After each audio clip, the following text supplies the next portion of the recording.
Alright, so this is just going to be for somebody new to oval racing to get some laps around Texas Motor Speedway, the new version, and the ARCA car. It's not going to be anything special, just some general basic stuff for someone not familiar with oval racing. Um, so I'm going to go ahead and just jump in. I've run a couple laps already just to see kind of how it goes in this car. So if you're qualifying this car, you're going to drive it a little bit different than if you're starters. You'll see the gauges when they turn red. That's when you need to upshift. Depending on what kind of shifting you use, I use anti-stall, so I have to blip the throttle on upshifts. Qualified, I'm going to run flat out through turns 3 and 4 here. You can do that in race setting a little bit as well, but it's going to heat up the tires pretty bad. Turn 1 and 2 is a tricky turn here. I use a little bit of trail brake.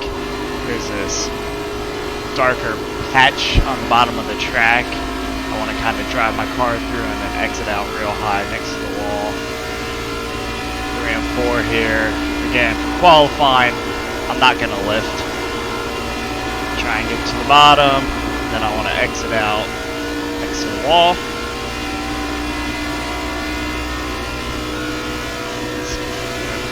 Kind of the start of that Texas banner on the wall is where I'm going to lift and apply a little bit of brake, hard on the power here. You don't want to get out of that like bottom groove in 1 and 2 here, it will just push mightily.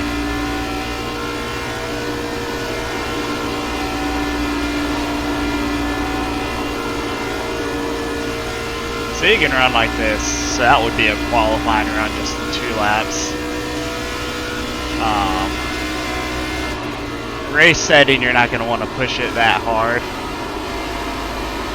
So I'm not going to apply as much throttle here.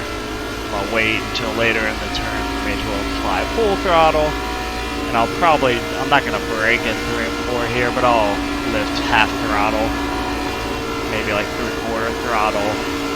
Then when I get close to the exit, I'll go full throttle. That'll just help save the tires a little bit. You're going to have, I would imagine, some draft here. So you're going to be getting aero help from the cars in front of you, so you'll pull up on them. So the lead car is going to have to eventually flat out, yada yada yada, but the cars behind them will be able to lift a little bit.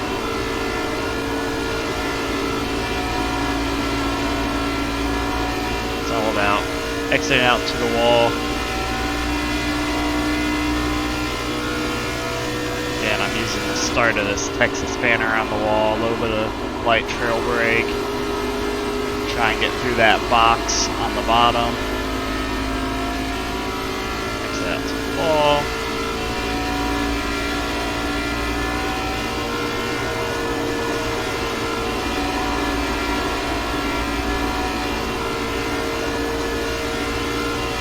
Be interested to see what racing actually looks like here.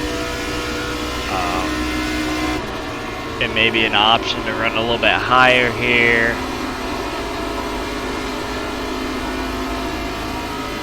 Depending on what kind of run you're going to get on somebody.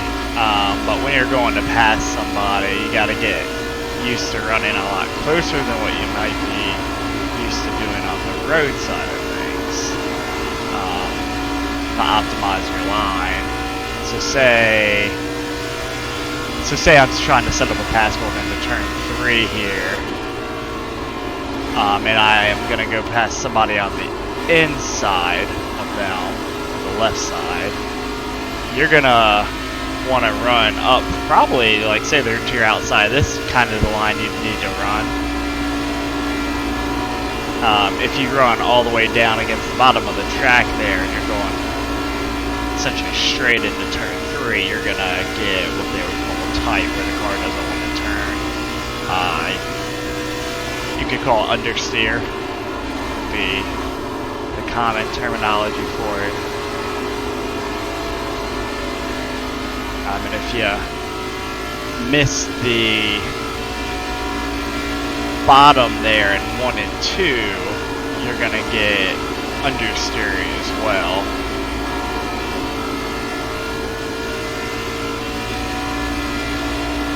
If you say turn 1 and 2 here, if you were trying to drive in really far into the corner, or you were like not doing a full lift or something, you're gonna really put a lot of stress on the right front wheel, which is gonna also induce understeer.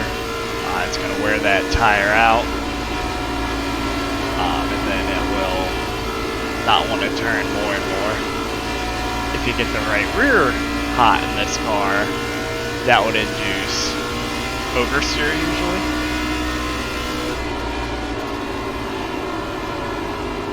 Been missing this apex a little bit here. Trying to get a little bit of a longer run in here. So this is a 10th lap, it looks like. So what I'll do is I'll pull off and kind of show you what my tires look like and how you can interpret that if you're doing practice and whatnot. I'm actually gonna try and run a flat out 3 and 4 lap here, see if that's even possible at this point. 10 laps into a run. That's a lot better of a line, and you can look at my to my last lap, it's faster than it.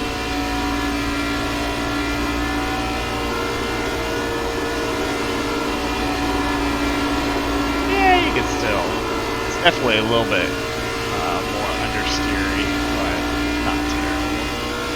Alright. Let's see what these tires look like.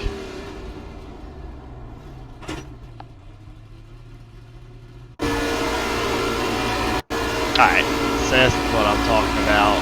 You can look at temps, the same as road stuff, and you can look at wear percentage.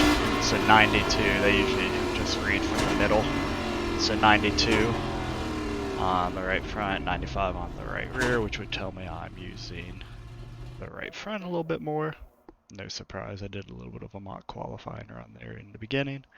So that's to be expected, but if you do like a longer 20 lap run and there's a huge disparity between these two numbers, then you need to kind of adjust what you're doing. I guess if you have any questions, let me know. I just realized that my garage cover was up so you couldn't see the percentages.